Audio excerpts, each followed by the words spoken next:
दोस्तों जोहार, नमस्कार, जय भीम।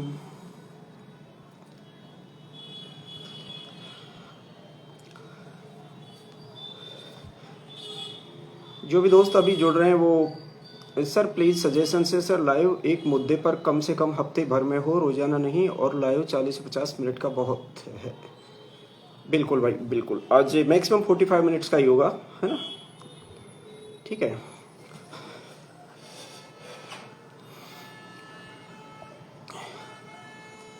तो दोस्तों अभी डॉक्टर जितेंद्र ज्वाइन करने वाले हैं और बाकी जो मतलब साथी हैं वो भी ज्वाइन करने वाले हैं। तो तब तक आप इसको मतलब शेयर कर लीजिए वीडियो को, है ना, जिससे ज़्यादा से ज़्यादा लोग देख सकें। और आज के अपन सब्जेक्ट की बात करें तो आप लोग जानते ही हो सभी लोग, बिकॉज अभी तो अपने समाज में भी मतलब काफ़ी अवेयरनेस आ गई है, काफ़ी जागरूकता आ गई है। तो सभी को पता है कि आज जयपाल मुंडा साहब की जयंती है और सावित्रीबाई फुले, है ना, जिनको विद्या की मतलब साक्षात देवी माना जाता है। बिकॉज वैसे देखें अपन ने मतलब पाखंड के व्यू से देखें तो किसी को भी देवी बना दिया जाता है, कल्पना लोक में भी मतलब विचरण करके बना दिया जाता है, लेकिन रियल में देखा जाए तो जहाँ तक मतलब अपनी नज़र जाती है मतलब यही पहली शिक्षिका हुआ करती थी। और न केवल वो शिक्षिका थी बल्कि एक शिक्षाविद थी। मतलब उन्होंने शिक्षा की जो अलग जगाई, है ना, जो दबी खुजली जो अपन औरतें कह सकते हैं या फिर मतलब दलित लोग बोल सकते हैं कि जो दबे कुचले लोग हैं, है ना, उनको उन्होंने शिक्षित करने की हर कोशिश की। और उनका जो संघर्ष है उसको तो कौन नहीं जानता, मतलब कितना उनको संघर्ष करना पड़ा था। मतलब हद से ज़्यादा, यहाँ तक कि उन्हें उनके घर से निकाल दिया गया था, उन पर गोबर फेंका जाता था, कीचड़ फेंका जाता था, उन्हें धमकी दी जाती थी। तो लेकिन फिर भी एक उन्होंने विचार लिया था, तो शिक्षा की अलग जगह के ही दम लिया। बाकी अपन आज की बात करते हैं जयपाल मुंडा साहब के बारे में भी। एक्चुअली जितना पिछली बार था, मेरे को लगता है कि इस बार जो एक्साइटमेंट है अपने समाज में वो मतलब पिछली बार से 3 गुना 4 गुना ज़्यादा है। तो यही हम लोग चाहते हैं कि एक्चुअली जब तक ये जो बच्चे हैं, जो युवा पीढ़ी है, जो लोग भी हैं जिनके दिमाग में अपन जब तक वो संवैधानिक चीज़ें डालेंगे ही नहीं तो उनका उसमें कोई दोष नहीं है ना। खाली दिमाग शैतान का घर होता ही है, ये बात है। ठीक है। और ये मेरा स्टार वाला डेली ये अपने आप आता है, इसको मैं डिलीट कर देता हूँ। ठीक है। तो ये बात है कि डॉक्टर जो जयपाल मुंडा साहब हैं उनके बारे में आप लोगों की जो आज पोस्ट देखी या जो आप लोगों का मतलब विमर्श देखा कई जगह पे, है ना, और कई लोगों ने अपने अपने मतलब गाँव में मतलब उनके विचारों को प्रसारित करने की जो कोशिश की है ना, तो मतलब ये देखकर बहुत ही अच्छा लगता है। देखो अभी डॉक्टर जितेंद्र जी अभी जुड़ने वाले हैं, लेकिन वो जुड़े उससे पहले डॉक्टर साहब आप अपने वो एक सेकेंड, ठीक है, अभी डॉक्टर साहब की रिक्वेस्ट आए उससे पहले मैं आप लोगों को, हाँ आई गई है रिक्वेस्ट। तो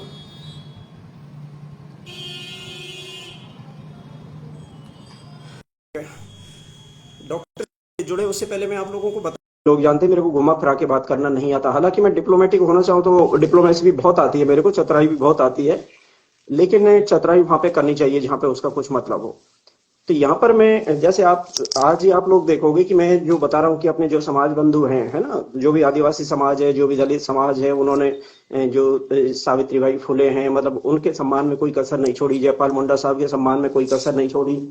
लेकिन जो जनप्रतिनिधि आप लोगों ने चुन के भेजे हुए हैं और आप लोग उनको इसलिए चुनते हो ताकि वो आपकी आवाज बने, आपके हर मुद्दे को वो पार्लियामेंट से लेके और विधानसभा तक उठाएं।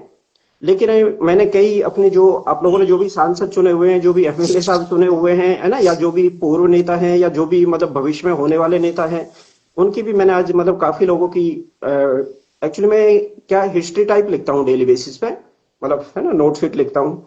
तो उसमें मैंने देखा है कि जैसे अपन अपने जो आपके जो चहेते सांसद है जिनका प्रचार प्रसार मैंने भी जम किया था इस बार, तो उन्होंने जो ये सावित्रीबाई फुले जी हैं इनकी पोस्ट तो डाली हुई थी, लेकिन अब खरसावां नरसंहार की अपन बात करें या फिर इसकी बात करें दूसरे वाला ये जो जयपाल मुंडा साहब की जयंती की है, मतलब इनका दूर दूर तक उनकी पोस्ट से कोई वास्ता नहीं। तो ये देखकर मेरे को बहुत दुख हुआ, मतलब बहुत बुरा लगा। और फिर मैंने बाकी लोगों के भी, तो आप लोग और आपके जो जनप्रतिनिधि है उनकी तो विचारधारा कहीं से मैच ही नहीं करती 1% भी, है ना। जबकि होना तो ये चाहिए ना कि भाई किसान है वो किसान को ही पार्लियामेंट में भेजे, हैं जो मजदूर है वो मजदूर को ही पार्लियामेंट में भेजे, है ना। अभी डॉक्टर जितेंद्र जी आ गए, मैं तो जस्ट इंतजार कर रहा था आप लोगों का। डॉक्टर साहब नमस्कार। जी नमस्कार आप सभी को जोहार। जी एक बार आप अपनी बात कंटिन्यू रखिए, मैं फिर जी उसके जी बाद जी अपनी बात रखूं। जी। प्लीज आप कंटिन्यू कीजिए, तब तक हाँ, सुन रहा हूं मैं। तो दोस्तों मैं आप लोगों से ये निवेदन कर रहा हूँ कि देखो अभी जैसे डॉक्टर साहब भी अभी यहाँ पे हाजिर हैं।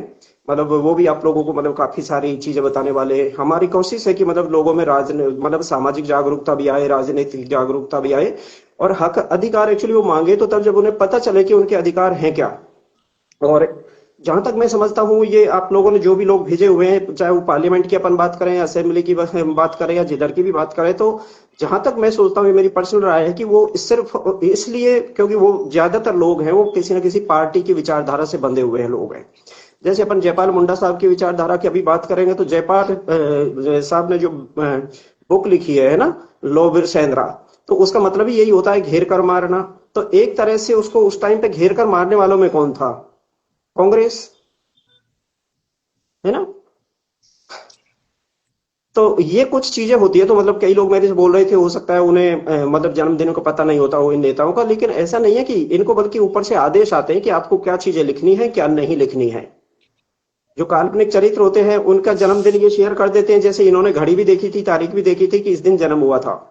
लेकिन जो रियलिटी है, जो वास्तविकता है, जो सबके सामने है, मतलब उससे इनका दूर दूर तक कोई वास्ता नहीं होता, क्योंकि इनको आदेश ऊपर से आते हैं। और वो आदेश कहीं ना कहीं एक्चुअली षड्यंत्र होते हैं, मतलब किसी पर्टिकुलर समाज के खिलाफ। कभी वो ओबीसी के खिलाफ भी हो सकते हैं, कभी दलित के खिलाफ भी हो सकते हैं, कभी मतलब आदिवासियों के खिलाफ भी हो सकते हैं। तो ये चीज आप लोगों को समझनी होगी। ठीक है। तो बस मेरा तो यही आप लोगों से निवेदन था कि इन चीजों को ज्यादा से ज्यादा समझे, ज्यादा से ज्यादा डिस्कस करें। क्योंकि इन चीजों को जब तक आप जानोगे ही नहीं तो कैसे आप पांचवें अनुसूची की बात करोगे, कैसे अनुसूचित क्षेत्र की बात करोगे, कैसे आप पेशा कानून की बात करोगे, कैसे आप स्वायत्तता लोगे, है ना? अभी जैसे अपन महुआ की बात करें, यहाँ पे जो बाईपास बन रहा है, हमें इतने विकास की जरूरत कहाँ पे है? हमारे पास में क्या होता है, छोटी छोटी कारें होती है, ट्रैक्टर ट्रॉली होती है, किसी भी के भी पास में 18 व्हील का तो 18 चक्के का कोई ट्रक तो होता नहीं है ना, कि वो घर तक ले जाके ही मतलब अपने बाड़े में ही पार्क करना है, वैसा तो होता नहीं है। तो फिर ये जमीनें किस लिए अधिग्रहण की जा रही है जबरदस्ती, कि यहाँ पे बाईपास बनेगा, यहाँ पे 100 फीट का रोड बनेगा, यहाँ पे 200 फीट का रोड बनेगा, ये सब क्या हो रहा है? तो ऐसा नहीं है कि मैं कोई वामपंथी हूँ, मतलब मैं भी चाहता हूँ कि विकास हो, लेकिन एक विकास की सीमा तो होती है। विकास इंसान के लिए होता है, इंसान विकास के लिए नहीं होता ना, कि विकास के लिए इंसान की बलि दे दी जाए। तो इन्हीं सब बातों को अपने डॉक्टर साहब अभी शेयर करने वाले हैं। डॉक्टर साहब जैसे ही आप रेडी हो आप बता दीजिएगा प्लीज। जी मैं तैयार हूँ। आई थिंक सब लोग जुड़ चुके हैं। जी और ओके, सभी साथियों को नमस्कार जोहार। साथियों, आज कप्तान साहब के आदेश पर जो है एक बार फिर से हम लोग हाजिर हैं। आपसे एक और मेजर रिक्वेस्ट है मेरी। जी जी जी। तो हम सब लोग विषय से परिचित हैं कि आज जयपाल सिंह मुंडा और सावित्रीबाई फुले जी का दोनों का जन्मदिन है, और उसी अवसर पर हम लोग यहाँ पर हाजिर हैं।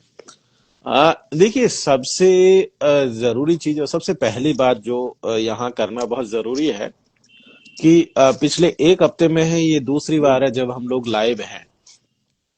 अब अचानक से आप देख रहे होंगे कि तमाम तरीके की या चीजों फिर को छोड़ जी डॉक्टर करके। साहब से नहीं दिखाई। जी, आवाज आ रही है मेरी कप्तान साहब? हाँ, आपकी क्लियर आ रही है, मैं तो कुछ और डिस्कस कर रहा हूँ सर। जी। तो आप देख रहे होंगे अचानक से पिछले 2 हफ्ते में हम दूसरी बार, एक हफ्ते में हम दूसरी बार हैं जब आपके सामने लाइव हैं, और तमाम तरीके की चीजों को छोड़ करके आपके सामने हाजिर है। इसका जो मतलब है वो ये बहुत क्लियर कट है कि हम लोग जब आपके सामने लाइव है तो लाइव के माध्यम से दरअसल हम लोग ये चाहते हैं कि कुछ सब्जेक्ट ऐसे हैं, कुछ बिंदु ऐसे हैं, कुछ पहलू ऐसे हैं जिन पर कि समाज के लोगों को पता हो। क्योंकि दिक्कत ये हो रहा है कि हमारे समाज में या आसपास के पूरे पूर्वी राजस्थान में देख लो, या जहां तक ये लाइव दे जा रही है वहां तक अगर समझे तो पता चलेगा कि एक खास किस्म की राजनीति चल रही है। और उस राजनीति में ये है कि वो राजनीति है कि किसी तरीके से सिर्फ कोई विधायक बन जाए, कोई सांसद बन जाए, कोई सरपंच बन जाए, कोई किसी और तरीके का मेंबर बन जाए, और यहीं तक वो पूरी की पूरी राजनीति सीमित है। और इसका जो खामियाजा है वो ये है कि समाज में जो चेतना आनी चाहिए थी, राजनीतिक चेतना या सामाजिक चेतना, या ये कह सकते हैं कि जो ऐतिहासिक चेतना, जो विरासत से जुड़ी हुई जो बातें हैं वो आनी चाहिए थी, वो नहीं आ रही है। उसका एक चीज, एक पहलू ये भी है कि हमारे समाज में बहुत लंबे समय से हम लोग देख रहे हैं कि एक जो पढ़ाई को लेकर के जो क्रेज था, वो क्रेज थोड़ा सा अभी भी चल रहा है, लेकिन वो पढ़ाई भी दरअसल एक तरीके से कहें तो एक नौकरी केंद्रित होती जा रही है, और उसमें हम लोग बाकी चीजों को छोड़ते जा रहे हैं। मेरा मानना है कि नौकरी केंद्रित पढ़ाई बिल्कुल होनी चाहिए, होती रहनी चाहिए, लेकिन उसके साथ साथ समाज की जो बाकी चीजें हैं उस पे भी हम लोगों को चर्चाएं करते रहना चाहिए। और इसीलिए हम लोग पिछली दफा पांचवी अनुसूची और उसको लेकर के आपके सामने थे, और आज जयपाल सिंह मुंडा और सावित्रीबाई फुले को लेकर के आपके सामने उनके जन्मदिन पर। देखिए, अगर सावित्रीबाई फुले से मैं अपनी बात को शुरू करता हूं तो साथियों, सावित्रीबाई फुले को अगर हम लोग देखें तो तीन जन मेरी आवाज रिपीट हो रही है कप्तान साहब शायद कहीं से। हाँ वो सॉरी, मैंने लैपटॉप ऑन हो गया था बाय मिस्टेक, सॉरी। हम्म। तो अगर आप सावित्रीबाई फुले जी का समय देखेंगे तो पता चलेगा कि 3 जनवरी 1831 में उनकी पैदाइश है। 3 जनवरी 1831। 1831 हमारा बॉम्बे के आसपास का उनका गांव है एकदम, जो आज की तारीख में मुंबई में समा गया है, लेकिन यहाँ उनकी पैदाइश हुई है, नया गांव करके एक जगह है जहां पर की। तो एक ऐसा दौर, 19वीं सदी का दौर, और उस दौर में एक, अगर हम लोग सो कॉल्ड सामाजिक ढांचे की बात करें तो जो शूद्र कैटेगरी है, उस वर्ग में सावित्रीबाई फुले का जन्म हुआ। माली समाज से आने वाली सावित्रीबाई फुले, और उस दौर में जहां पर की पढ़ाई लिखाई खास करके शूद्रों के लिए तो एक तरीके से कहिए कि अभिशाप ही रही है, और उसमें अगर महिलाएं हैं तो वो और भी बड़ा एक ट्रेजेडी है। आप हम सब लोग जानते हैं कि 19वीं सदी का अगर हमारा हिस्सा भी देख ले, पूर्वी राजस्थान का, तो पढ़ाई लिखाई का कोई रास्ता हमारे लोगों का नहीं है, और महिलाओं को लेकर के पढ़ाई लिखाई तो बिल्कुल ही नहीं है। और इसको समझना कोई बहुत मुश्किल सौदा नहीं है कि कितना कठिनाईपूर्ण जीवन रहा होगा। हम तो अगर बात करें तो मुझे नहीं लगता कि आजादी के पहले, अगर पूर्वी राजस्थान में देख ले या आदिवासी समाज में भी देखें, तो महिला शिक्षा को लेकर के बात करें तो एकदम जीरो के आसपास घूम रही है। पुरुषों में ही शिक्षा का स्तर नहीं है, तो ऐसे में महिलाओं की शिक्षा की तो बात करना ही एकदम से बेमानी है। तो अगर हम लोग देखें तो 19वीं सदी में जो है 1831 में उनका जन्म हुआ, और जन्म के कुछ ही सालों बाद, बचपन में ही लगभग 11 साल की उम्र में ही उनका जो है शादी जो है ज्योतिबा फुले से हो गई थी, जो उम्र में उनसे जब वो 9 साल की थी तब, और जो है ज्योतिबा फुले उनसे लगभग 4 साल बड़े थे। 12-13 साल के जब ज्योतिबा फुले थे तब उनकी शादी हो गई थी। अब इस दौर में अगर हम लोग देखें तो ज्योतिबा फुले उस समय पर एक मराठी पाठशाला चल रही थी, और उस मराठी पाठशाला में शुरुआती कुछ साल वो पढ़ करके वहां से निकले थे। और उसके साथ साथ एक और वाकया है, जो एक पुस्तक है मैं आपके साथ शेयर करना चाहता हूं। ये पुस्तक का टाइटल है सावित्रीबाई फुले। ये हमारी जेएनयू से एक साथी हैं कनक लता जी, उन्होंने ये किताब लिखी थी, और ये शायद मुझे लगता है कि सावित्रीबाई फुले जी के जीवन पर ये पहली किताब है जो लिखी गई है। इसके अलावा उनके बारे में उस तरीके से बहुत ज्यादा जो है नहीं मिलता है, तो ये बहुत अच्छी किताब भी है।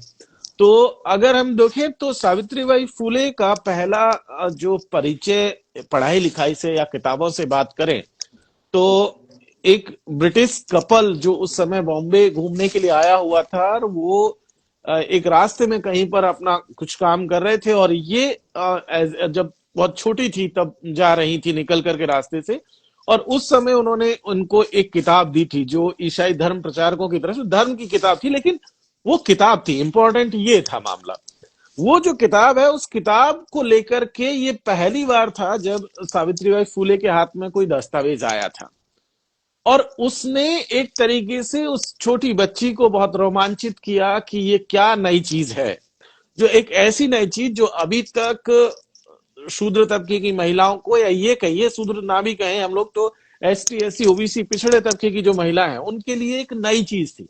क्योंकि अभी तक पढ़ाई लिखाई से सिर्फ और सिर्फ रास्ता जो है अपर कास्ट का था, अपर क्लास का था। राजे रजवाड़ों के फैमिली के जो लोग थे वो तो फिर भी पढ़ रहे थे, और उसमें भी वही राजे रजवाड़े जो अपर कास्ट से आ रहे थे, लेकिन बाकी आम तबके के लिए नहीं था। तो हम लोग देखते हैं कि शादी के बाद ज्योतिबा फुले को एक ईसाई मिशनरियों का एक स्कूल था जिसका नाम था स्कॉटिश मिशन हाई स्कूल करके। और ये जो है स्कूल दरअसल ज्योतिबा फुले के जीवन में एक बड़ा जो है मोड़ लेकर के आया, और यहीं से ज्योतिबा ने अपनी शिक्षा दीक्षा ली थी। जी। इंपॉर्टेंट यहां ये है कि ज्योतिबा फुले सावित्रीबाई से पहले स्कूल जाना शुरू करते हैं, और वही पहले दीक्षित होना मतलब पढ़ाई लिखाई शुरू करते हैं, और वहीं से वो शिक्षा ग्रहण करते हैं। लेकिन इंटरेस्टिंग चीज ये है कि एक माली समाज से आने वाला बच्चा जो पढ़ना चाहता है वो पहले मराठी पाठशाला में पढ़ रहा था, जो कि ब्रिटिशर्स के सहयोग से चल रही थी।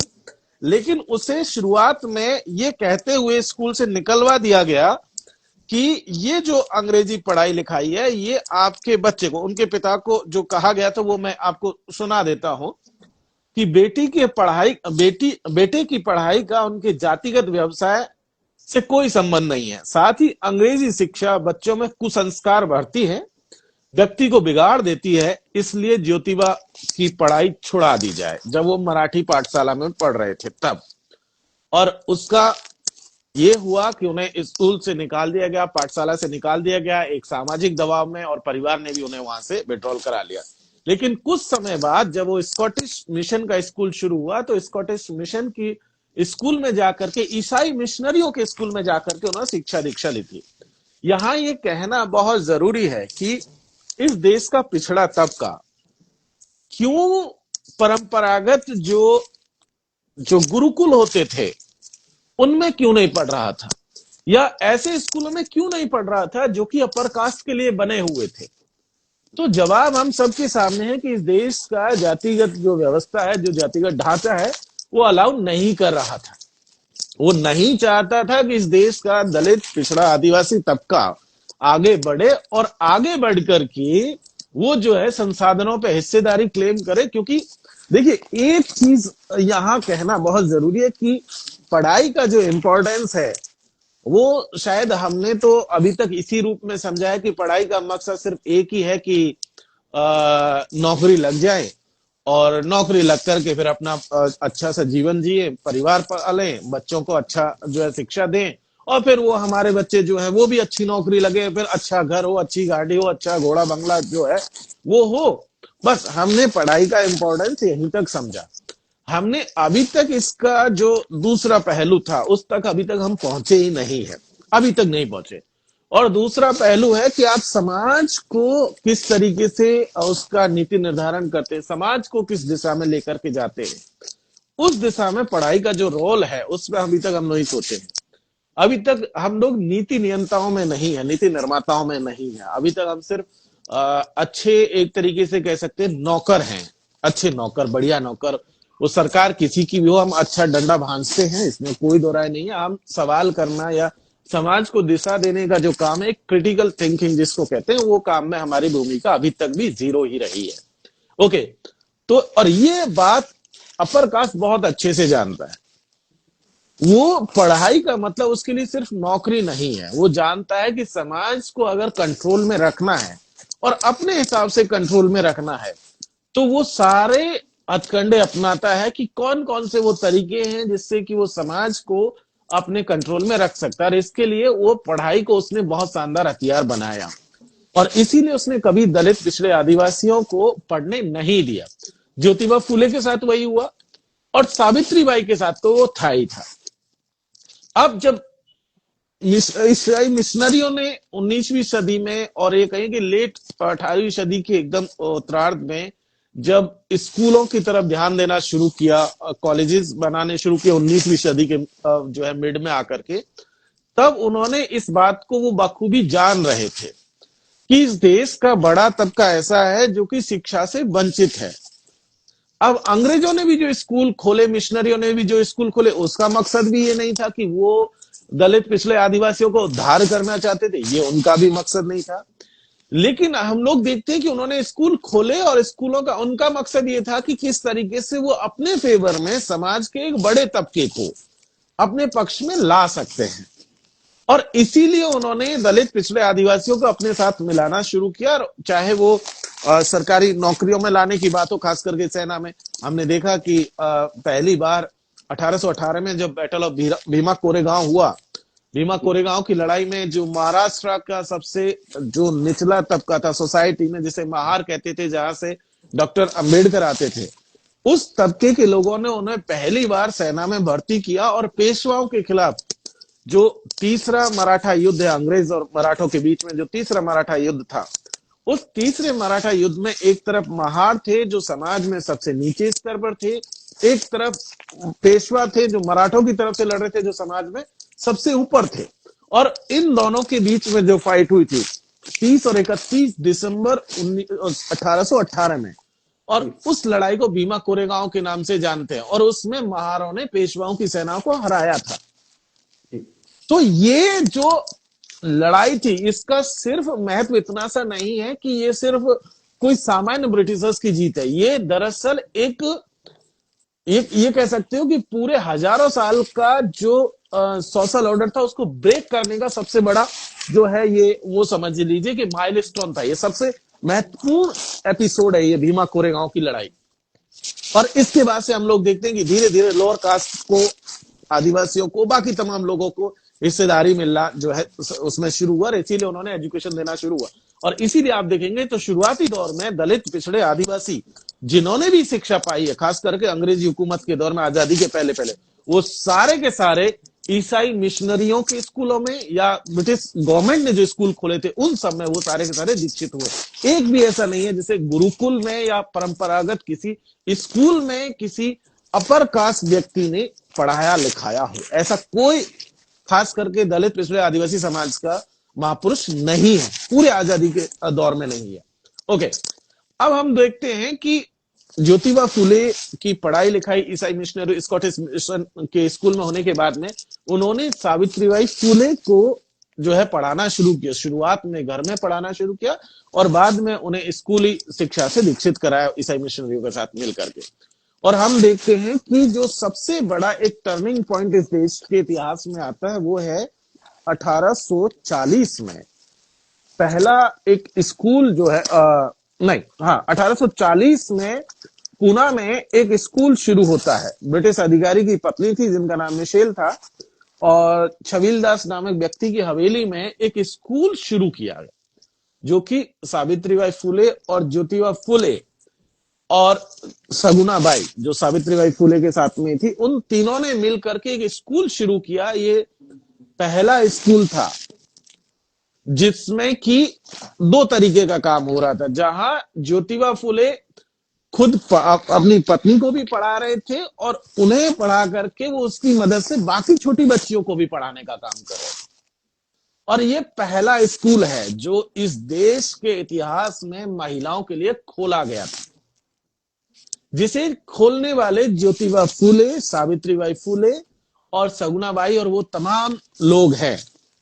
और सोचिए कि इस देश का इतिहास देखिए कप्तान साहब, कि हम लोग बहुत हजारों सालों से ये दावा करते आ रहे हैं कि हम स्त्री और पुरुष को बराबर मान के चल रहे हैं। और हमारे यहाँ तो जो है एक श्लोक भी चलता है, यत्र नार्यस्तु पूज्यन्ते रमन्ते तत्र देवता, कि जहां नारियों की पूजा होती है वहां देवता निवास करते हैं।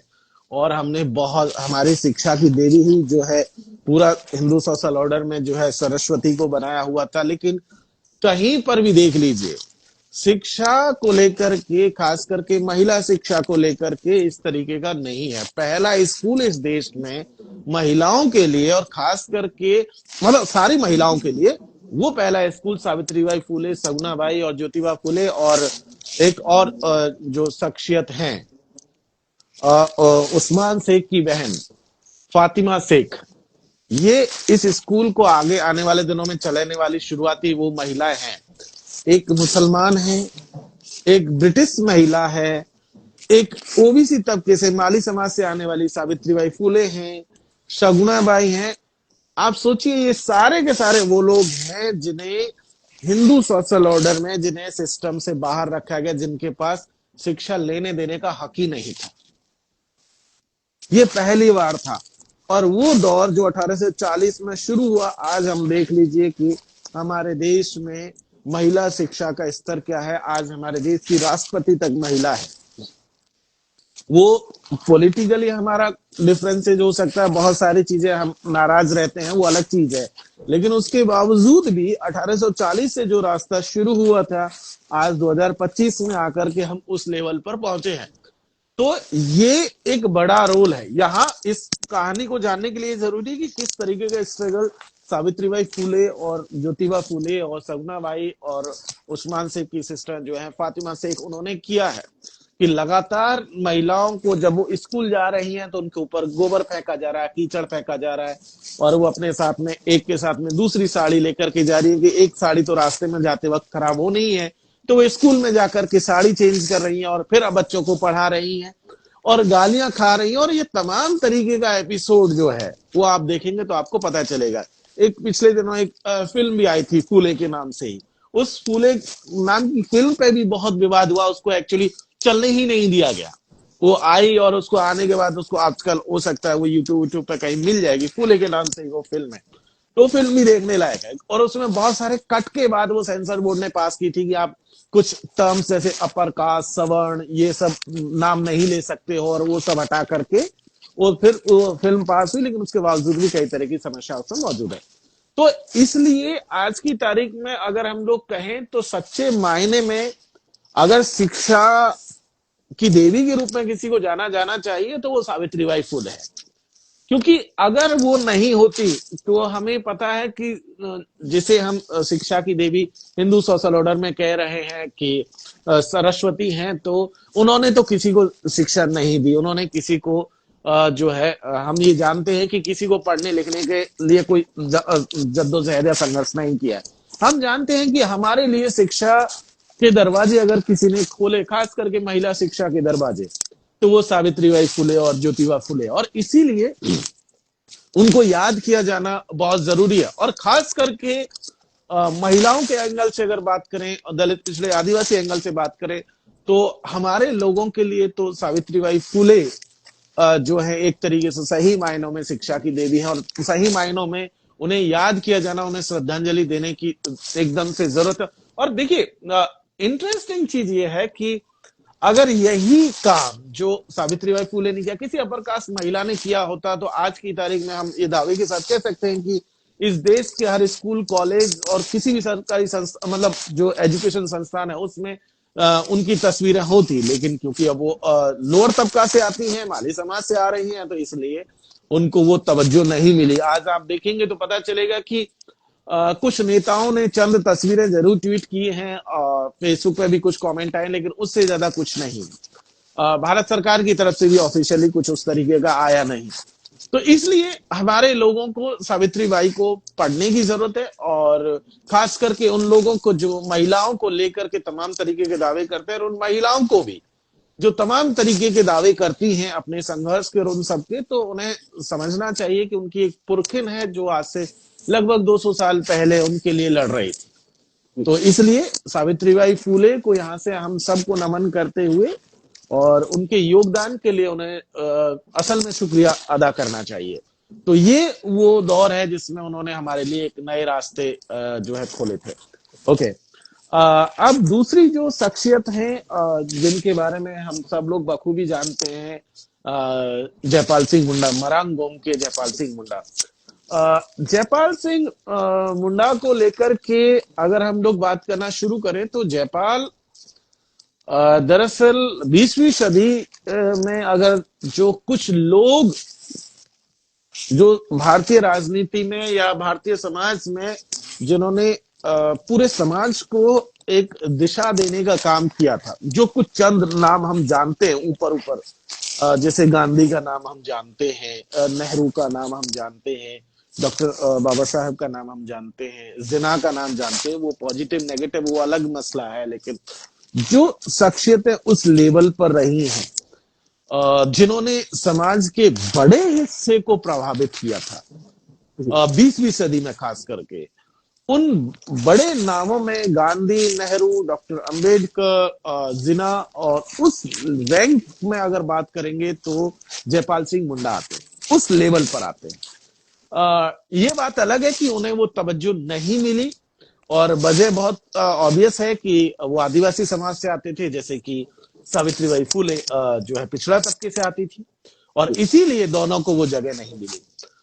डॉक्टर बाबा साहब अम्बेडकर को तो वो जगह उनके जो अनुयायी थे, उनके जो चाहने वाले, उनको जो मानने वाले, उनको जो पढ़ने वाले, उन्होंने लड़ करके वो जगह हासिल की है। डॉक्टर अंबेडकर को भी वो सम्मान नहीं मिला था, खास करके जब 80 के दशक में मान्यवर कांसीराम साहब आए, उसके बाद वो सम्मान उन्हें मिला जिसके वो हकदार हैं। आज की तारीख में उन्हें जो सम्मान मिला है वो मान्यवर कांसीराम साहब और उनके बाद की जो विरासत है, जो पॉलिटिक्स जो हुई, उस पॉलिटिक्स ने डॉक्टर अंबेडकर को उस दर्जे पर पहुंचाया और आज देश और दुनिया में उनका नाम लेने वाले हैं।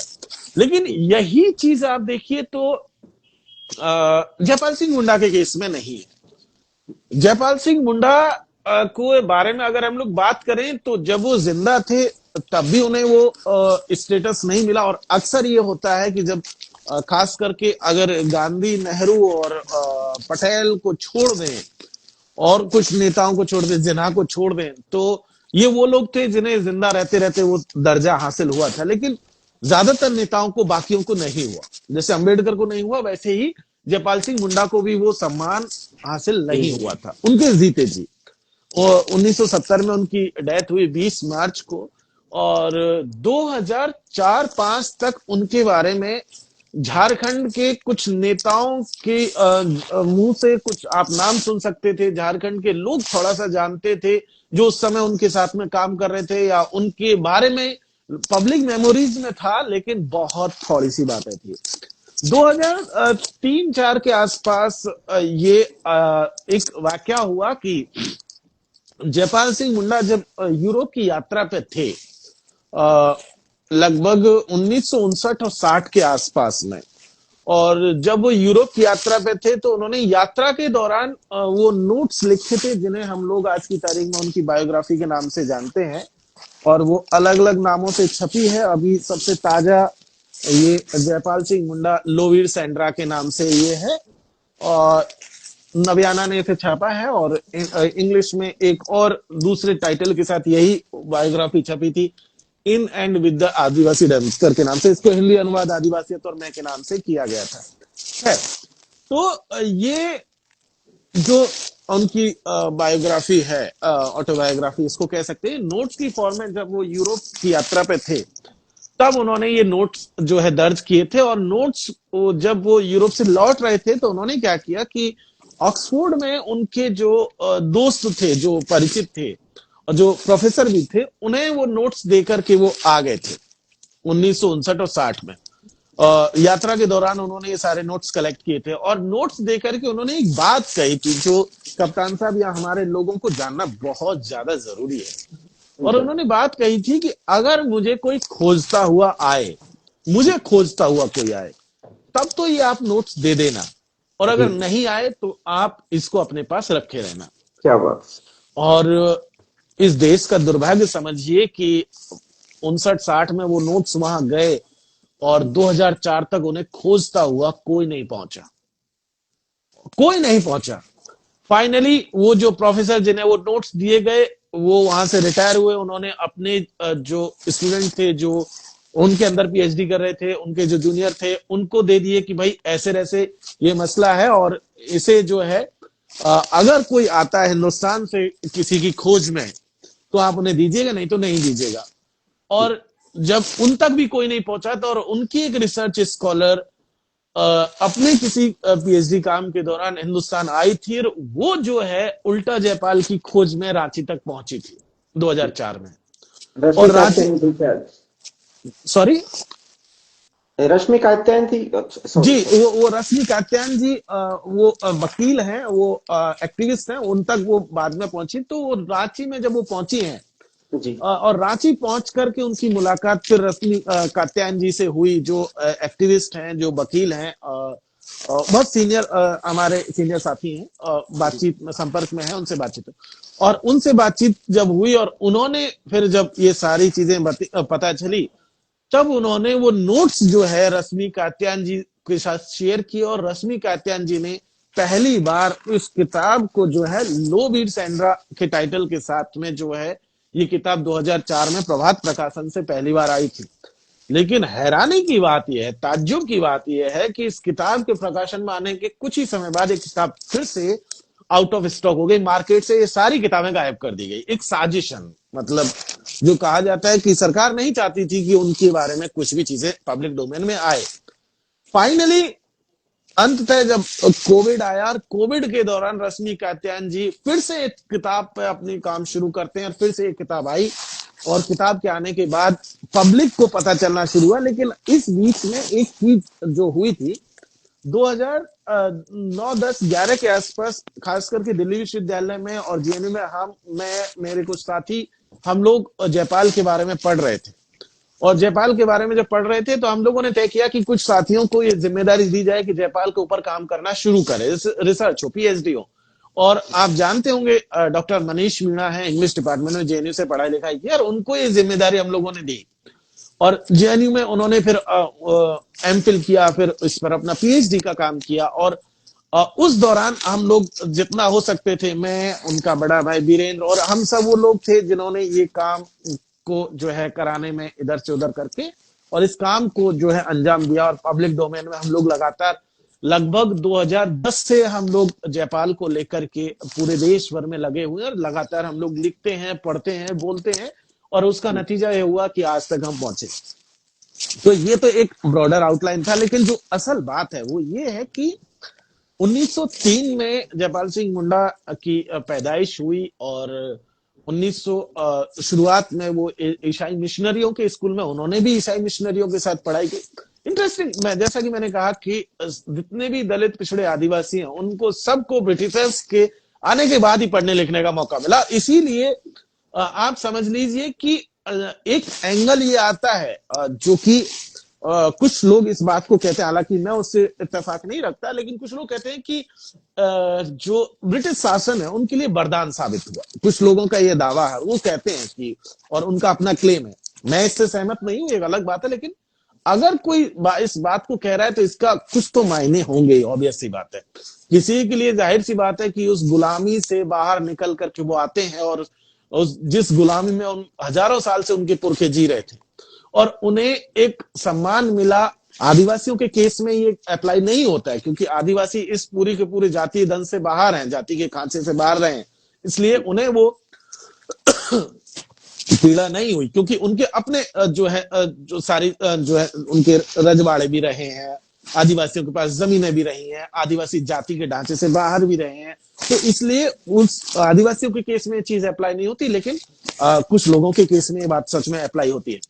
तो 1918 में कैनन क्रैफगोव इनके प्रिंसिपल थे, स्कूल के प्रिंसिपल, उनके साथ वो ब्रिटेन चले जाते हैं और कैनन क्रैफगोव इन्हें पादरी बनाना चाहते थे, लेकिन इनका मन पादरी बनने में नहीं था और इन्होंने शुरुआती कुछ महीनों के बाद ही वो जो है वो लाइन थी वो छोड़ी और इन्होंने ऑक्सफोर्ड यूनिवर्सिटी का सेंट जॉन्स कॉलेज था उसमें इन्होंने दाखिला किया, जहां पर इन्होंने पहले मैट्रिक की पढ़ाई की, जहां से फिर इन्होंने ग्रेजुएशन किया इकोनॉमिक्स, हिस्ट्री और फिलोसफी में। इंटरेस्टिंग चीज है कि एक ऐसा सब्जेक्ट जिसे आज की तारीख में हमारे कोई लोग तवज्जो नहीं देते, कोई लोग बहुत ज्यादा वो नहीं करते। इतिहास को तो खैर बहुत कम लोग पसंद करते हैं, फिलोसफी कोई पढ़ना पसंद नहीं करता, कोई इकोनॉमिक्स भी बहुत ज्यादा लोग पसंद नहीं करते, लेकिन ये जो दो पुराने सब्जेक्ट इन पे तो कोई सीधा ध्यान नहीं जाता। ओके, लेकिन इन्होंने वहां से पढ़ाई की और वहीं से इन्होंने फिर मास्टर्स की और 1925 और 26 में इन्होंने आईसीएस, जो उस दौर में सिविल सर्विसेज होती थी, जैसे हम लोग आज यूपीएससी आईएएस कहते हैं, आईसीएस की परीक्षा दी, आईसीएस की परीक्षा पास की, इंटरव्यू दिया, इंटरव्यू में ये 1926 और 27 का जो रिजल्ट आया होगा वो आगे कहीं होगा पब्लिक डोमेन में किसी आर्काइव में, तो देखिएगा कि उसमें ये टॉपर थे। मतलब इंटरव्यू के रिजल्ट में इंटरव्यू में जो सबसे ज्यादा हाईएस्ट मार्क्स जो अचीव किया था उस दौर में, वो जयपाल सिंह मुंडा वो शख्सियत थे जिन्होंने 100% मार्क्स अचीव किए थे। ओके, 300 में से 300, तो वो हाईएस्ट थे उस दौर के, वो टॉपर हैं, मतलब जयपाल सिंह मुंडा। फिर आप देखेंगे तो 1927-28 में एम्स्टर्डम में, नॉर्वे में जो है ओलंपिक्स हुए थे और एम्स्टर्डम में। और एम्स्टर्डम ओलंपिक्स में जब भारत की जो हॉकी टीम थी, उस हॉकी टीम में, क्योंकि जयपाल सिंह मुंडा उस दौर में हॉकी भी खेल रहे थे, फुटबॉल भी खेल रहे थे, और उस समय तक जो हॉकी का जो ब्रिटेन के भीतर जो सबसे बड़ा जो अवार्ड होता था, ऑक्सफोर्ड ब्लू, जो ऑक्सफोर्ड यूनिवर्सिटी की तरफ से चलता था, उसको वो पा चुके थे हॉकी के खेल में। वो सबसे बड़े पहले हिंदुस्तानी हैं जिन्होंने ऑक्सफोर्ड ब्लू का अवार्ड आज तक मिला है, और उसके बाद मुझे नहीं जानकारी किसी को मिला है कि जी। नहीं मिला, और लेकिन पहले उस व्यक्ति टाइम है। पे सर मैं इंटरफियर करूँ तो उस टाइम पे पहले एशियाई भी थे, सिर्फ इंडियन ही नहीं। नहीं, पहले नहीं, ऑक्सफोर्ड में ये दूसरे हैं। उससे पहले सर सैयद अहमद खान के बेटे हैं, मैं उनका नाम भूल रहा हूँ, जी जी। जो अलीगढ़ मुस्लिम यूनिवर्सिटी के फाउंडर थे, उनके बेटे और थे जो इनसे जी पहले पहुंच गए थे ऑक्सफोर्ड में।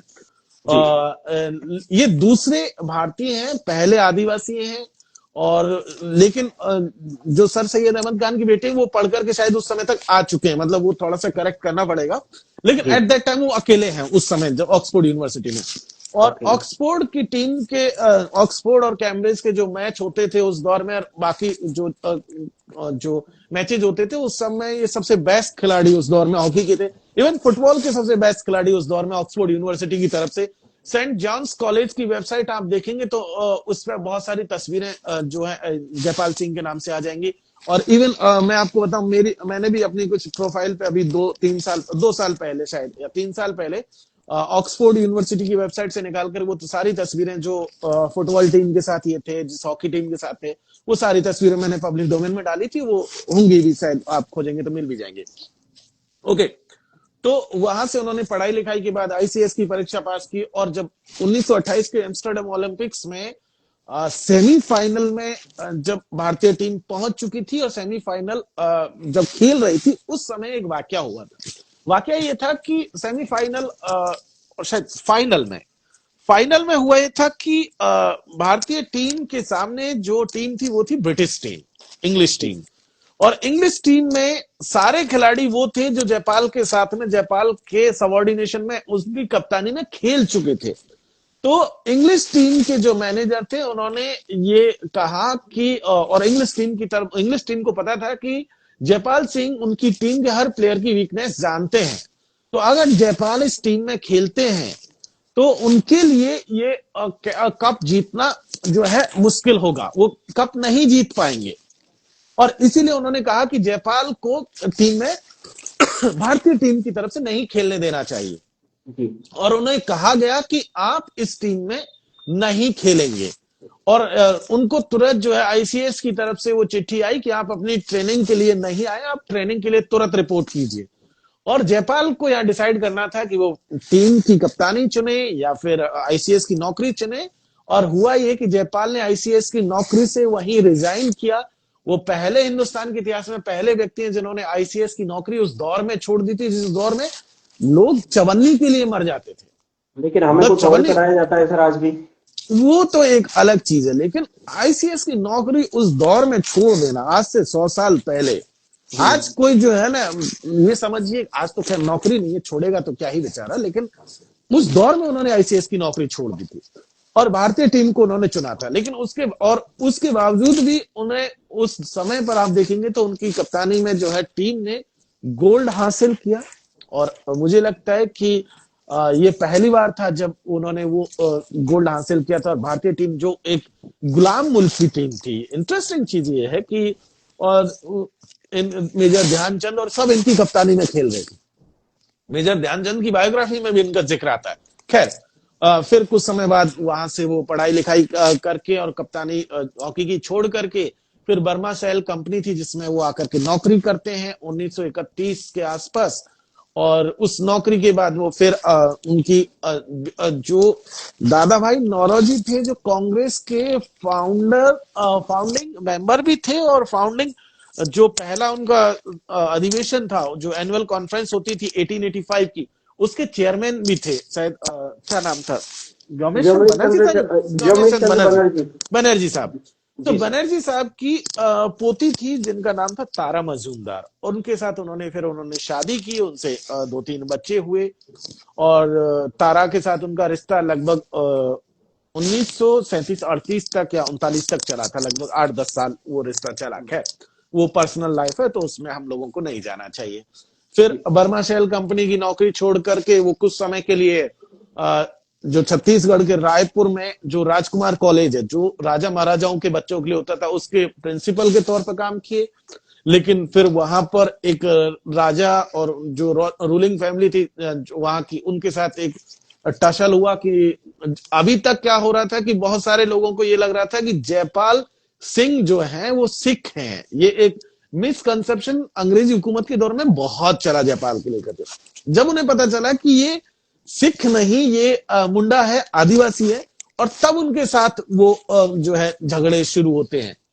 और इस झगड़े में हम लोग देखते हैं कि बहुत लंबे खास करके हिंदुस्तान में आने के बाद फिर फाइनली उन्होंने इस्तीफा दिया वहां से। वो इस्तीफा देकर के फिर बीकानेर रियासत में गए। बीकानेर रियासत में ये आपको मालूम हो तो जो गंग नहर आज की तारीख में बीकानेर की जो लाइफ लाइन बनी हुई है, बीकानेर रियासत में गंग नहर जब बन रही थी तो पटियाला महाराज थे, और बीकानेर उस समय शायद पटियाला महाराज के पीएम थे सिकंदर करके कुछ नाम था उनका, मैं नाम भूल रहा हूँ। उन्होंने ये बनवाई थी, और बीकानेर रियासत के जो उनके सबॉर्डिनेट थे, महाराजा के जो प्रतिनिधि इस नहर को बनवा रहे थे, उसमें करप्शन हुआ था। और इसीलिए बीकानेर महाराजा ने फाइनेंस एडवाइजर के तौर पर जयपाल को निमंत्रण दिया था कि आप आइए और हमारे साथ काम कीजिए। और उनके पास जिम्मेदारी दी गई थी कि आप गंग नहर को, इसको जो है, इसको आप चेक कीजिए, इसके अकाउंट्स को, इसमें क्या। और उन्होंने कहा था कि जयपाल की जो रिपोर्ट थी उसमें यह था कि इसमें करप्शन हुआ है, भारी करप्शन हुआ है, और दोनों तरफ से हुआ है, उधर से भी हुआ है, इधर से भी हुआ है। उस रिपोर्ट के बाद में बहुत ज्यादा जो है जो कोर्ट था उसमें बहुत खटपट हुई, और फाइनली उन्होंने कहा कि मैं रिजाइन करता हूं, और वो वहां से छोड़ करके आ गए।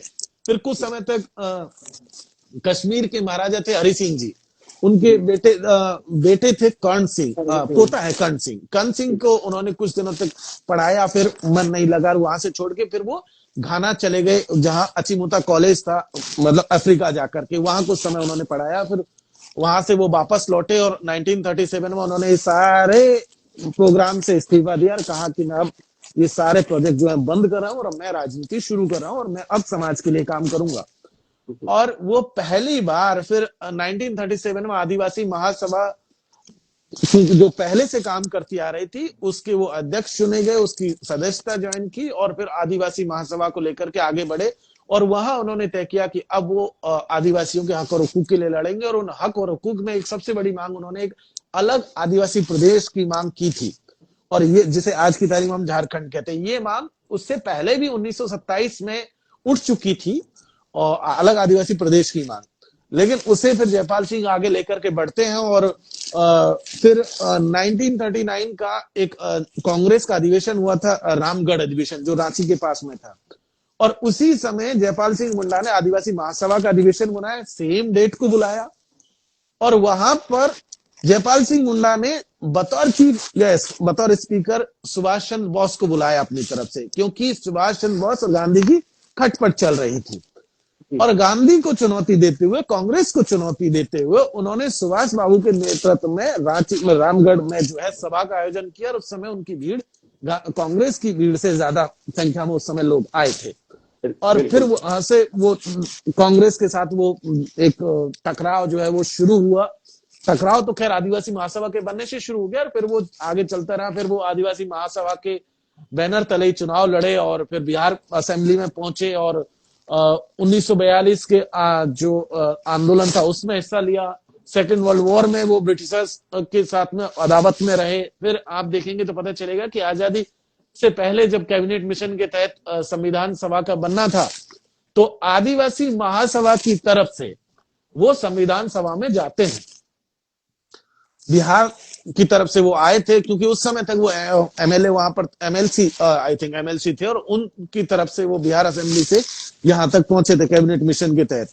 और फिर उन्होंने जो संविधान सभा की बैठकों में लोकतंत्र के सवाल पर, रिजर्वेशन के सवाल पर, पिछड़ापन के सवाल पर, देश में जो बंटवारा हुआ उसके सवाल पर, तमाम सवालों पर, झंडे के सवाल पर, आर्टिकल 13 के सवाल पर, और वो तमाम सवालों पर उन्होंने जो है बात रखी। ठीक है। ये सारी की सारी चीजें आप देखेंगे तो ऐसा कोई सवाल नहीं है जिस पे जयपाल सिंह नहीं बोल रहे हैं। लोकतंत्र के मामले में उन्होंने क्लियर कट कहा कि इस आदिवासी इस देश के, इस धरती के सबसे लोकतांत्रिक लोग हैं। अगर लोकतंत्र किसी को सीखना है तो वो हमसे सीखे, हमें लोकतंत्र का पाठ ना पढ़ा है। क्योंकि एक एग्जाम्पल यहां देना बहुत जरूरी है, वो इसलिए जरूरी है कि लोकतंत्र होता क्या। मैं आपको एक एग्जाम्पल देता हूं जिसका हवाला जयपाल सिंह ने नहीं दिया, लेकिन जयपाल सिंह जानते थे उस बात को। 1825 में एक एग्जाम्पल, जो मेरी किताब आप देख रहे होंगे राष्ट्र निर्माण में आदिवासी, इस किताब में मैंने उसका जिक्र किया है। यू तिरोत सिंह का, यू तिरोत सिंह जब राजा बनते हैं, यू तिरोत सिंह के राजा बनने के समय पर एक्चुअली में हुआ यह था कि चुनाव हुआ था यू तिरोत सिंह की तरफ से। ठीक है, आप चुनाव में आप देखेंगे तो मेघालय में जो खासी जनजाति से वो आ रहे थे और वहां आदिवासियों ने राजा का चुनाव किया था। आदिवासियों के अलावा कोई ऐसा समाज नहीं है जहां राजा जो है डेमोक्रेटिक प्रोसेस में चुने गए हों। राजा चुनने की परंपरा, तलवार के बूते हमने राजा बनते हुए देखा लोगों को, लेकिन कहीं डेमोक्रेटिक प्रोसेस में कोई राजा बना हो ऐसा नहीं है। लेकिन आदिवासियों में लोकतांत्रिक तरीके से राजा बनते रहे। दूसरी चीज, एक और शख्सियत जिसका जिक्र हमने किया था, जिसके बारे में जयपाल सिंह भी जान रहे थे, और वो शख्सियत थी जिनका नाम अगर हम लोग देखें तो पता चलेगा, रानी रोयपुलियानी, जो मिजोरम की महारानी जो मिजो थी और मिजोरम आइजोल के इलाके में वो शासन कर रही थी। वो भी जो है महिला थी और वो भी इसी तरीके से चुनी गई। तो महिला, या तो महिला हो या राजा हो, दोनों हमने लोकतांत्रिक तरीके से चुने हैं आदिवासियों। और इसीलिए जयपाल उस बात को कहते हैं। जब तिरंगे को अडॉप्ट करने की बात कही थी तब भी उन्होंने कहा था कि हम इसको स्वीकार करते हैं, हमें खुशी है। भाई, आप तो झंडा पहली बार पहनाने जा रहे हैं, आपने तो अभी झंडा फहराने की शुरुआत की है, लेकिन हर बार आदिवासी जो परंपरा जो है, आदिवासियों में हर कबीले में उनका अपना झंडा रहा है शुरुआत से। और जब भी जतरा होती थी, यात्रा जिसको हम लोग कहते हैं, जब भी कहीं इधर उधर जाना होता था तब हर कबीला अपने झंडे के साथ आगे बढ़ता था। और इसीलिए झंडे को लेकर के भी उन्होंने आदिवासी समाज का इतिहास सबके सामने रखा। पिछड़ेपन को लेकर के कहा जा रहा था कि आदिवासियों को लेकर के संविधान सभा की बहसों में कई लोगों ने कहा कि ये लोग भी पिछड़े। उन्होंने कहा देखो गलत, हमें पिछड़ा मत कहिए, हम नंबर्स में कम हो सकते हैं लेकिन हम इस देश के मूलवासी हैं, हम पिछड़े नहीं हैं, हम मूलवासी हैं, हम मूल बाशिंदे हैं, हम आदिवासी हैं, हम पिछड़े नहीं हैं। तो कोई पिछड़ा कह करके ये अपने आप को अगड़ा साबित मत करें। ये पिछड़े अगड़े की जो डिबेट थी इसको वो बखूबी जानते थे कि जैसे कोई अपने आप को पिछड़ा कहता है तो इसका मतलब है कि कोई दूसरा है जो हमसे आगे है, अगड़ा है। और अगड़ा है तो मतलब वो अगुआ है, लीडर है, नेतृत्व करता है, मतलब वही समाज के बीच में है। इसलिए आदिवासी कहते हैं कि हम पिछड़े नहीं है, हम अगुआ है, लीडर है और हम इस देश के बीच में है, सेंटर में है। तो जो कुछ है हमारे आसपास है, इसलिए हमारा नंबर कम हो सकता है। तो पिछड़ेपन को लेकर के भी और अपने नाम को लेकर के भी उन्हें जो है एकदम सख्त एलर्जी थी। जब जनजाति शब्द का इस्तेमाल हुआ तब उससे पहले भी उन्होंने कहा कि कोई हमें जो है प्रिमिटिव ट्राइब्स कहता है, कोई बारबेरियन कहता है, कोई कुछ और कहता है, लेकिन हमें अपने आप को जंगली कहने में, आदिवासी कहने में कोई शर्म नहीं है। और वो प्राउड टू बी ए जंगली, एक टर्म का इस्तेमाल करते हैं, प्राउड टू बी ए जंगली। ओके, और वो कहते हैं कि मुझे अपने लिए आदिवासी के अलावा कोई दूसरा शब्द मंजूर नहीं है। संविधान सभा में बहुत सारी बातें हुई, उन बहसों में नहीं जाने की जरूरत है कि सरदार पटेल की भूमिका क्या रही इस सब डिबेट में, जनजाति शब्द को लाने में, डॉक्टर अंबेडकर और बाकी जितने भी लोग हैं, सबके अपनी अपनी कहानियां हैं, खैर उसमें नहीं जाते। लेकिन आप देखिए तो रिजर्वेशन के सवाल पे भी उन्होंने कहा, जब रिजर्वेशन आ रहा था तो उन्होंने कहा कि हम इसको मानते हैं। बोले कि कई बार उन्होंने कहा था इस बात को कि कई बार होता यह है कि अगर समाज को बराबर करना है, कोई एक पलड़ा बहुत भारी है तो दूसरी तरफ दबाव दे करके आपको दूसरे को कुछ एक्स्ट्रा देना पड़ेगा, तब जाकर के वो बराबर आएगा, इससे लेकर के इधर डालना पड़ेगा तब जाके बराबर आएगा। और उन्होंने एक बात और कही थी, उन्होंने कहा कि ये रिजर्वेशन को लेकर के कहा जा रहा है 10 साल, उनके शब्द हैं कि 10 साल में ये देश स्वर्ग नहीं बन जाएगा कि आप 10 साल में रिजर्वेशन जो है हटा देंगे। ये स्वर्ग नहीं बनने जा रहा है।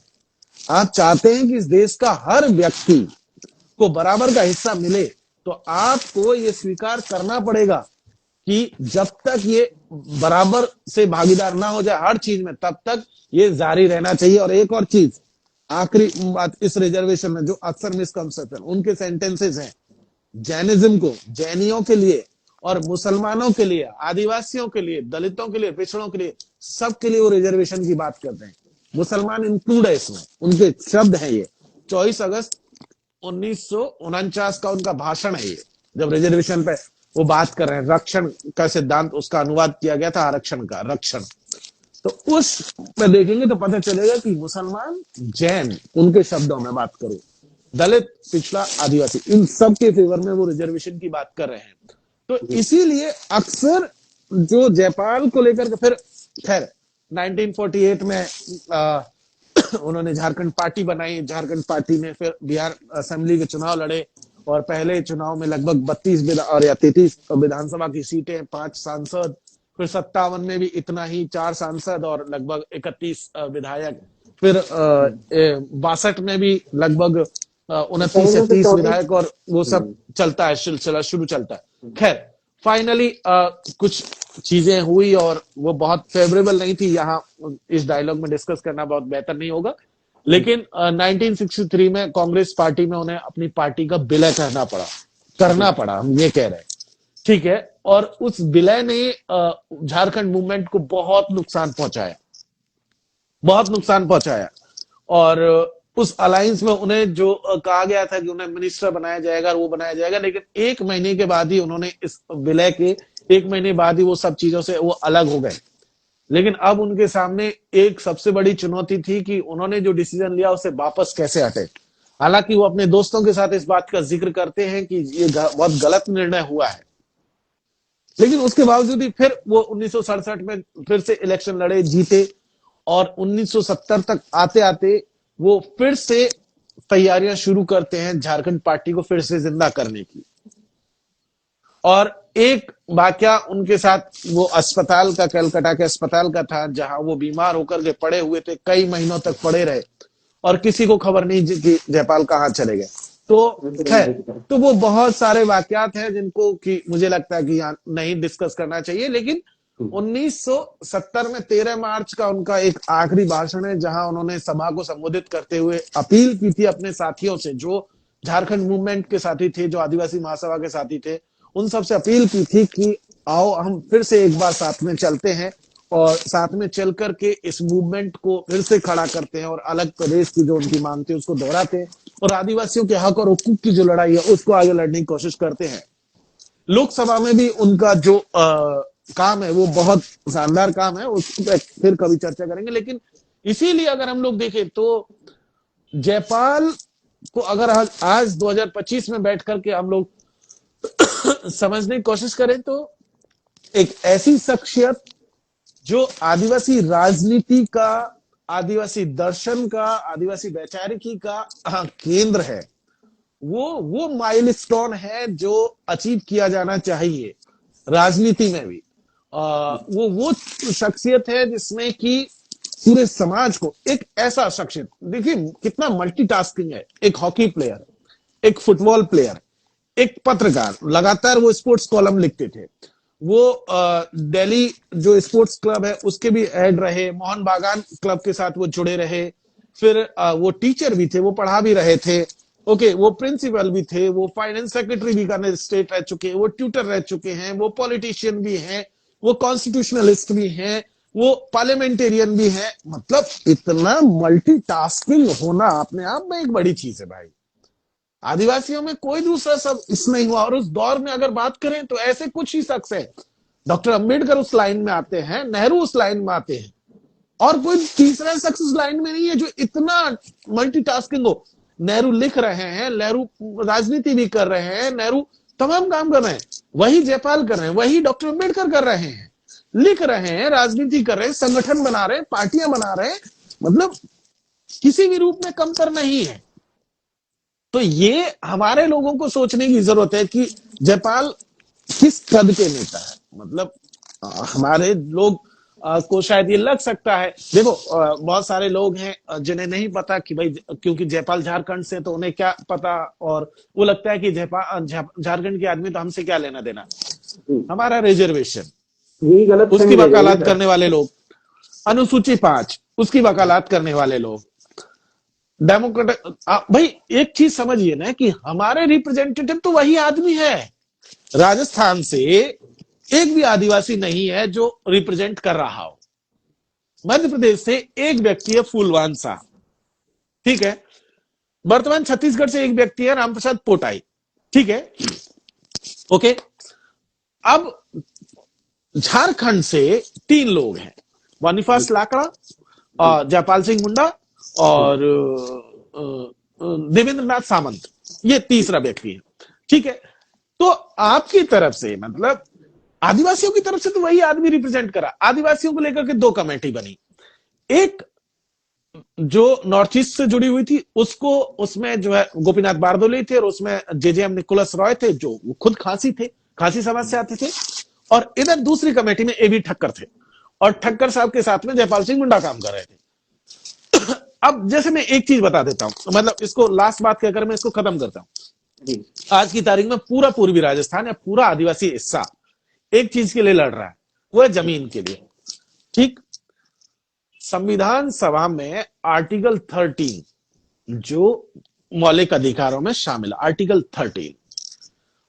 13 पे बहस के वक्त जयपाल सिंह मुंडा का भाषण पढ़िएगा, उसमें वो एक बात कहते हैं कहते हैं कि आदिवासियों के पास जो जमीनें है जितनी भी जमीन है, जंगल है, बाकी जितनी भी जमीन है, उस जमीन को आर्टिकल 13 में लाया जाए, मतलब मूल अधिकार में लाया जाए, मौलिक अधिकार में शामिल किया जाए।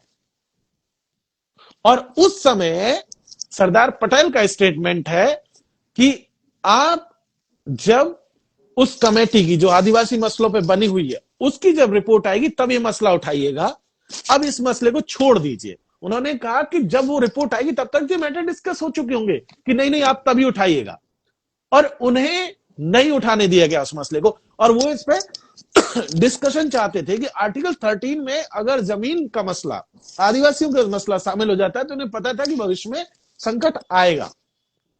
लेकिन उस दौर के जो बाकी मेंबर्स थे, जो कॉन्स्टिट्यूशनलिस्ट थे, उन्होंने उसे नहीं शामिल होने दिया। अगर वो हो गया होता तो हमारी जमीनों पर कोई भी आके डोंगरी डैम नहीं बना देता, कोई जंगल नहीं ले लेता, कोई टाइगर प्रोजेक्ट नहीं बनता, कोई भी आके सड़क नहीं बना देता, कोई भी आके नहीं आ जाता। लेकिन वो नहीं हो पाया। तो इसलिए हमारे लोगों के समझ में वही एक शख्स है जो आपके लिए लड़ रहा है, रिजर्वेशन के मामले में भी जी वही आदमी वो बात करा।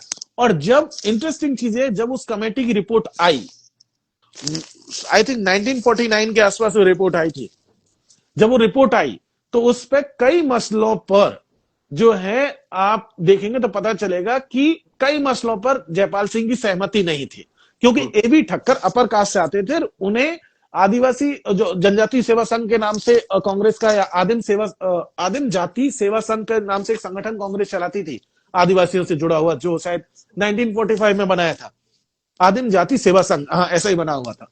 और ठक्कर उसको लीड करे, इसलिए उनको कमेटी का चेयरमैन बना दिया, जबकि होना यह चाहिए था कि कोई आदिवासी ही उस कमेटी का चेयरमैन होना चाहिए था, जो कि उस समय संविधान सभा के लोगों ने नहीं बनाया, जो कि गलत था। खैर वो अलग मसला है।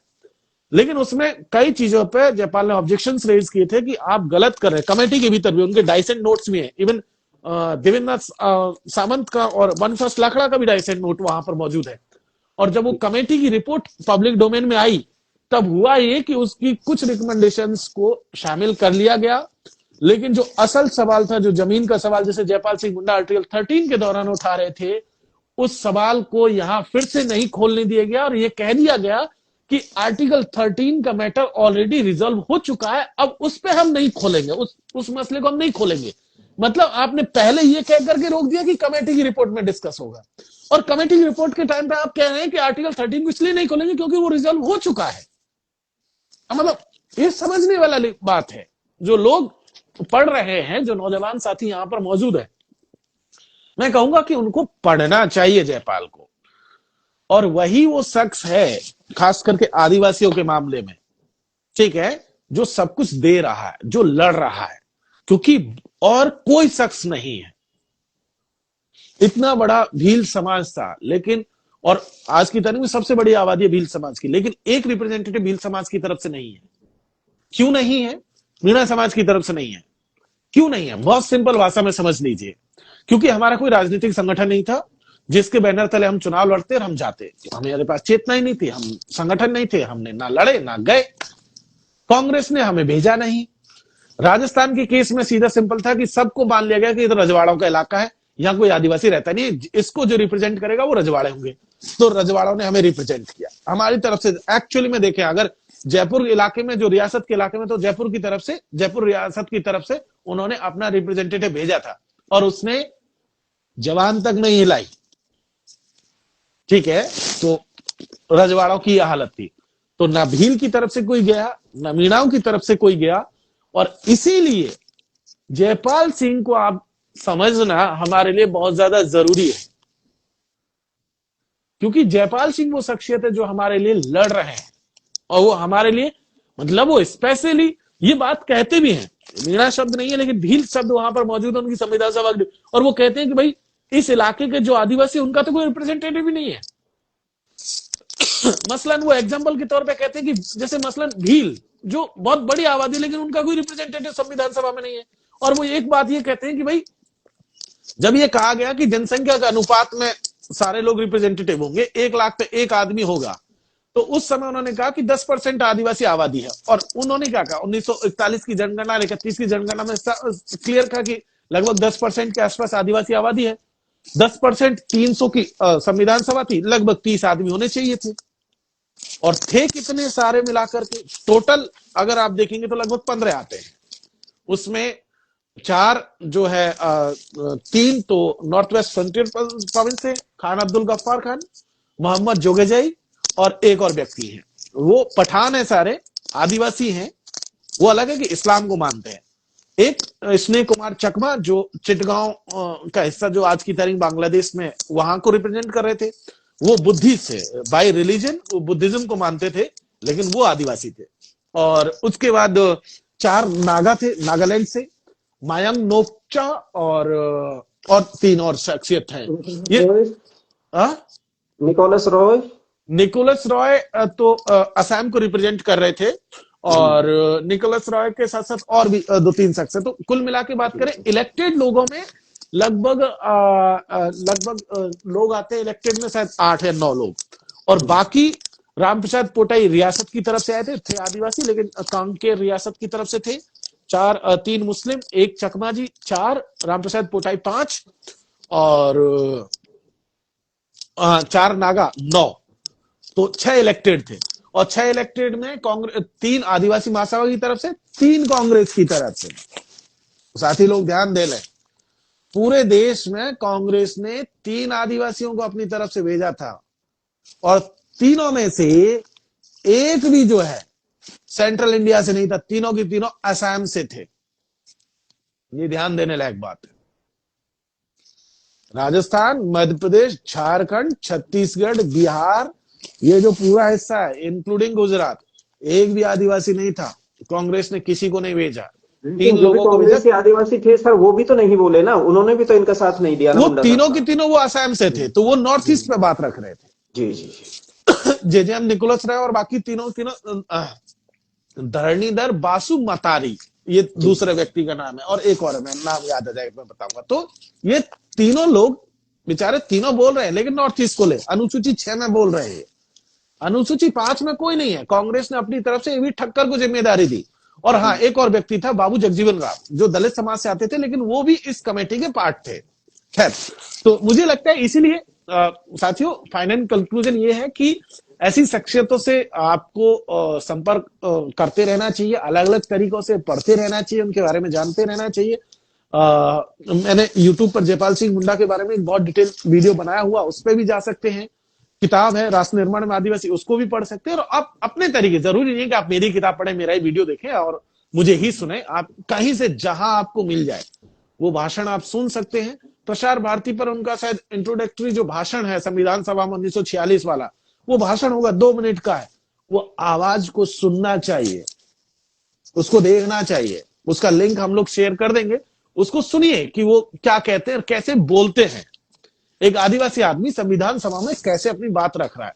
तो मुझे लगता है कि ऐसे लोगों को हमें उनकी विरासत को जिंदा रखना चाहिए, ताकि इस समाज को बेहतर बनाया जा सके, खास करके आदिवासी समाज को ये रियलाइज कराया जा सके कि वो खुद इस देश के मूलवासी हैं, मूल बासिंदे हैं, उनसे इस देश की शुरुआत होती है, बाकी लोगों से नहीं।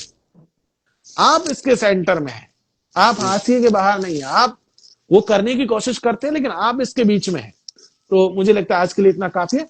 बहुत बहुत शुक्रिया, जोहार। और बाकी कप्तान साहब के हवाले। जी सर, आज का तो इतना बढ़िया मतलब और उसी दिन की तरह मतलब आज भी मतलब इतना अच्छा लगा। आपने जितने मतलब पॉइंट कवर किए हैं इसमें, जितनी डीप नॉलेज आपने दी है, मतलब मन तो नहीं भर रहा। हम दो है ना, 2 घंटे और सुन सकते हैं, 3 घंटे और भी सुन सकते हैं, लेकिन वही है कि सर ज्यादा लंबा वीडियो हो जाता है तो फिर बाद में जो लोग देखेंगे वो पूरे को नहीं देख पाते, और उन्हें लगता है कि है ना छोटे वीडियो को लोग देख लेते हैं, ये बात जी। है। तो सर बहुत ही बढ़िया लगा, मतलब बहुत ही मतलब कैसे शुक्र अदा करूं आपका अरे कि नहीं समाज सर, की नहीं आप नहीं, इस तरह से सेवा कर रहे हैं आपका अपनी। आदेश था, हम हाजिर हैं। नहीं सर, मैं तो वैसे भी आदेश नहीं सर, निवेदन था आपसे। जी। तो भाई लोगों, आप लोगों ने देखा ही होगा मतलब कितना अच्छा लगा, है ना डॉक्टर जितेंद्र। अभी मतलब 1 हफ्ते में इनको मैं दूसरी बार मतलब इनवाइट करने पे मजबूर हो गया एक तरह से उस दिन इनकी वो देखी। हालांकि मैं तो पहले से ही जानता हूँ ये सारी चीजें, लेकिन लोगों ने भी बहुत पसंद किया और मेरे से निवेदन भी किया कि डॉक्टर साहब को फिर से इनवाइट करो। तो ये अच्छा मौका था। बाकी मैं चाहता हूँ एक्चुअली हम लोगों को फिर से मेहनत करनी पड़ेगी, है ना। तो इससे बेटर है कि आप लोग ज्यादा से ज्यादा इसको शेयर करें, ग्रुप्स में भेजें और लोगों को बताएं। क्योंकि इस तरह से ये जब तक हम जो संवैधानिक प्रोविजन इन सब चीजों के बारे में बात नहीं करेंगे ना, तब तक हमारा भला कभी हो ही नहीं सकता। और हम धीरे धीरे इसी तरह से 5वीं अनुसूची पे जाएंगे, उसका मुद्दा उठाएंगे, अनुसूचित क्षेत्र का उठाएंगे। हम ये सड़क निर्माण जो एक्स्ट्रा करवाए जा रहे हैं ना, जबरदस्ती जमीनें हड़पी जा रही हैं, इनके खिलाफ आंदोलन की जो भूमि बनेगी वो इन्हीं चीजों से बनेगी, जब आपका बेसिक कंसेप्ट क्लियर होंगे और संवैधानिक अधिकारों के बारे में आप जानोगे। ठीक है डॉक्टर साहब, तो मेरी एक तरफ एक से एक लाइन जी जी यहाँ कहना बहुत जरूरी है, क्योंकि आजकल हमारे यहाँ भी नेताओं में एक टेंडेंसी है, वो गूंगे वाली। वो जी नेता तो होते हैं लेकिन होते गूंगे हैं। जवान रखते हैं, बाकी ऐसा नहीं है। वो परफेक्टली मतलब एकदम परफेक्ट लोग हैं, मेडिकली फिट लोग हैं, लेकिन बोलते नहीं है वो।